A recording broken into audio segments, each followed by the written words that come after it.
অবৈধ অভিবাসন ঠেকানোর অংশ হিসেবে বৃহস্পতিবার রাজধানী কুয়ালালামপুরে অভিযান চালায় মালয়েশিয়ার অভিবাসন বিভাগ। এ সময় আটক করা হয় ৫ শতাধিক প্রবাসীকে, যাদের মধ্যে ১৬৫ জনই বাংলাদেশি।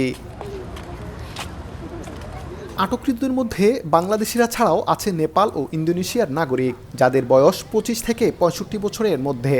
অভিবাসন বিভাগ জানিয়েছে, অবৈধভাবে বসবাস, পাসের শর্ত লঙ্ঘন, অতিরিক্ত সময় ধরে অবস্থানের অপরাধে এসব প্রবাসীদের আটক করা হয়েছে। বৃহস্পতিবার রাতের ওই অভিযান চালানো হয় কুয়ালালামপুরের ৬টি আবাসিক ব্লকে। এতে অংশ নেন বিভিন্ন বাহিনীর ১৮৫ জন সদস্য। কিছুদিন পর ইমিগ্রেশন পুলিশের এমন অভিযানে আতঙ্কে প্রবাসীরা।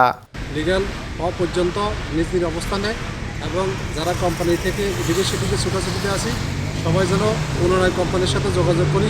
অবশ্যই আপনাদের পাসপোর্ট এবং ভিসা নিয়ে বাইর হবেন। রেমিটেন্স যোদ্ধা হিসাবে বাংলাদেশকে রিপ্রেজেন্ট করি। আপনার ছোট্ট ভুল, আমার ছোট্ট ভুলের কারণে মালয়েশিয়াতে আমাদের দেশের ভাবমূর্তি যাতে নষ্ট না হয়, এটা খেয়াল রাখবেন।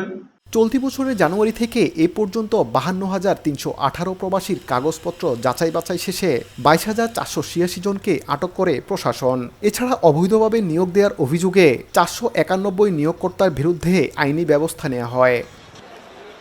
পরবর্তী তদন্তের জন্য আটককৃতদের রাখা হয়েছে স্থানীয় বুকির জলিল ইমিগ্রেশন ডিটেনশন ডিপোতে। মোহাম্মদ আব্দুল কাদের, সময় সংবাদ, কুয়ালালামপুর, মালয়েশিয়া।